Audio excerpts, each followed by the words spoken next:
Kalau untuk yang peserta sakitnya itu biasa, mereka kita mintakan untuk daftar di salah satu FKTP. Nah, kalau misal kasusnya emergensi itu yang baru bisa langsung ke rumah sakit, ke UGD rumah sakit. Kalau misalnya mereka apa-apa maunya ke rumah sakit, kan bisa jadi mereka nggak percaya nih dengan dokter di FKTP. Jadi saya bilang, tolong tingkatkan kompetensi kalian. Jadi untuk yang pesertanya terdaftar lebih dari 15.000, kita mintakan klinik Pratama tersebut atau puskesmas untuk mereka berkomitmen untuk memberikan pelayanannya 24 jam.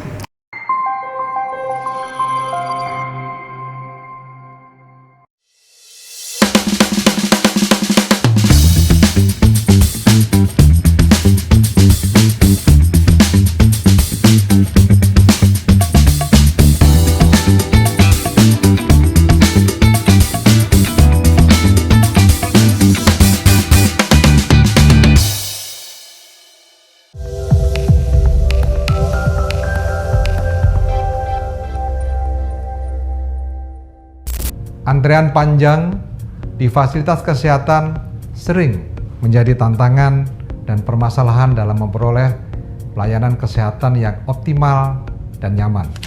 Menjawab permasalahan ini, BPJS Kesehatan telah menghadirkan solusi berbasis digital untuk meningkatkan kenyamanan dan efisiensi layanan bagi seluruh peserta JKN.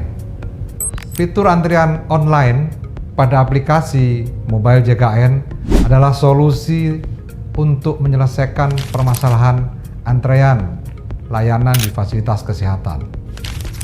Melalui fitur ini, peserta JKN dapat melakukan pendaftaran antrian secara online di fasilitas kesehatan, baik dari rumah, tempat bekerja, atau dari mana saja, tanpa harus datang lebih awal, menunggu terlalu lama, dan tidak kehilangan kesempatan mendapatkan nomor antrian. Selain itu, peserta juga dapat memeriksa jadwal praktik dokter secara real time, sehingga dapat merencanakan kunjungan dan pengobatan dengan lebih mudah, teratur, dan terencana dengan baik. Dengan demikian, proses layanan menjadi lebih tertib, cepat, dan mengalir dengan lancar sesuai kebutuhan peserta. Ayo, unduh aplikasi mobile JKN sekarang juga dan aktifkan mobile JKN Anda. Gunakan fitur antrian online, rasakan kemudahan akses layanan kesehatan digital langsung dari genggaman Anda. Dengan antrian online di mobile JKN, Anda akan mendapatkan jaminan kepastian layanan di fasilitas kesehatan.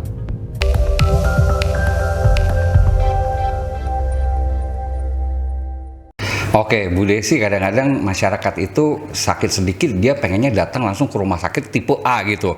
Yang pokoknya dia itu yang merasa teraniaya, paling orang sakit sedunia, dan dia harus dilayani secara cepat. Nah, padahal kan sebetulnya ada step-stepnya ya, Bu Desi ya. Nah, kira-kira Bu Desi bisa jelaskan nggak sebetulnya step-stepnya seperti apa dan bagaimana BPJS Kesehatan melihat FKTP tingkat pertama ini? Jadi sebenarnya kita kan memang dari regulasi juga sudah dijelaskan bahwa kalau untuk misalnya peserta yang sakitnya itu tidak emergensi, kita kan ada kriterianya sakit biasa, sakit emergensi, sakit gawat gitu ya. Nah jadi kalau untuk yang peserta sakitnya itu biasa, mereka kita mintakan untuk daftar di salah satu FKTP.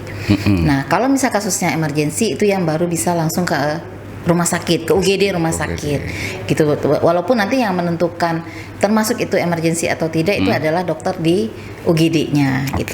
Nah jadi kalau untuk alurnya untuk penyakit biasa itu mereka berobat ke FKTP dulu. Nah di sini kami sudah menyiapkan FKTP kami dengan sebaik-baiknya. Jadi kami setiap tahun kami selalu mengadakan rekredensialing. Di rekredensialing ini kami melihat bagaimana sarana prasarananya dari FKTP tersebut, bagaimana SDM-nya, bagaimana jadwal prakteknya gitu kan. Apakah mereka melaksanakan semua komitmen yang kita cantumkan di dalam perjanjian kerjasama. Jadi di setiap tahun itu sebelum kami melanjutkan kerjasama, kami sudah mendatangi langsung FKTP-nya, kami lihat keadaannya, apa yang masih kurang, harus mereka komitmen untuk perbaikan, bagaimana waktu tunggunya, apakah sarana prasarananya seperti misalnya layar informasi tentang jadwal praktek dokter ada atau tidak, janji layanan JKN-nya, posternya terpasang atau tidak gitu. Atau jam prakteknya yang mereka sudah buatkan di jadwal praktek di FKTP itu sesuai nggak dengan yang ada di aplikasi kami gitu.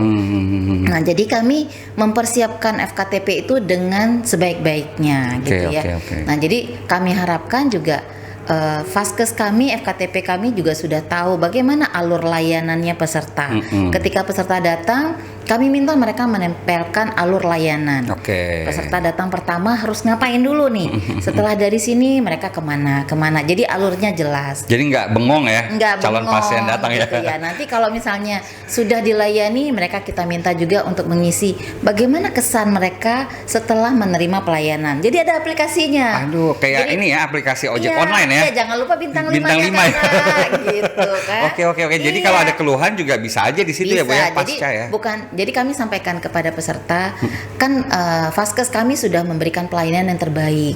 Tentunya mereka kan mengharapkan feedback nih, apa yang peserta rasakan ketika peserta sudah menerima layanan, sesuai nggak? Atau ada nggak yang harus diperbaiki? Jadi kesan itu jangan hanya berupa pengaduan, tapi tolong berikan juga apresiasi positif kepada Vaskes apabila mereka memang sudah memberikan pelayanan terbaik dan peserta menerimanya, merasakannya gitu. Kita kan tentunya bukannya kita ingin dihormati atau disanjung gitu. Tapi kan maksudnya ketika ada afirmasi positif dari orang gitu, itu tentunya akan menambah semangat kita kan. Betul. Berarti apa yang kami lakukan, apa yang kami perbaiki itu dirasakan loh oleh peserta gitu. Pasti kan kita udah capek-capek kerja dapat afirmasi positif gitu, pasti kita akan merasa lebih motivasi semangat, lagi, termotivasi lagi. Berarti saya akan mau lebih lagi gitu kan. Nah, jadi kita bilang peserta, oke, pengaduan silahkan, tapi juga jangan lupakan apresiasi positifnya. Oke. Jadi ya, sahabat Tipol ingat ya, jangan yang klaim aduan terus. Kalau lagi dapat pelayanan yang baik juga bisa ya dituangkan ke semacam platform gitu lah ya. Jadi kan maksudnya kan supaya ada seimbang gitu. Apakah semua Vaskes kami jelek? Dari seluruh pelayanan jelek semua, pasti kan ada bagusnya. Nah, jadi kita juga harus adil kan. Kalau misalnya emang jelek kita sampaikan, yang bagusnya pun harus kita akui. Jadi supaya Vaskes kami juga semangat nih. Oleh peserta BPJS kami diakui, pelayanan kami sudah dianggap bagus. Nah, dan saya sampaikan ke Vaskes, kalau pelayanan kalian bagus, kompetensi dari nakesnya itu semakin ditingkatkan, maka kepercayaan masyarakat, kepercayaan peserta untuk berobat di FKTP akan semakin bagus. Nah, kalau misalnya mereka apa-apa maunya ke rumah sakit, kan bisa jadi mereka nggak percaya nih dengan dokter di FKTP. Jadi saya bilang, tolong tingkatkan kompetensi kalian. Banyak sekali kegiatan, hal-hal yang bisa dilakukan untuk meningkatkan pelayanan. Pelatihan yang diberikan oleh misalnya Kemenkes, oleh Persatuan Asosiasi Vaskes, banyak yang gratis yang bisa kompetensi itu mereka dapatkan. Kan sekarang cuma masalahnya masyarakat itu taunya kalau lagi jelek aja gitu ya Bu ya, mengadakan aduan ya. Kalau pas lagi mendapatkan layanan yang bagus nggak ditulis di media sosial gitu ya, kan. Gitu ya. Tapi memang hukum alamnya emang kayak gitu. Kalau misalnya jelek itu disampaikan ke 100 orang, kalau yang bagus itu 2-3 orang aja gitu kan. Tapi makanya kita kan harus menyemangati mereka. Ayo jangan yang cuma yang jelek aja, yang bagus juga. Oke. Tadi kan Bu Desi bilang rekredensial ya. Artinya itu semacam audit atau apa sih Bu, pemeriksaan atau gimana itu? Ya, jadi kan kalau rekredensial itu pemeriksaan ulang.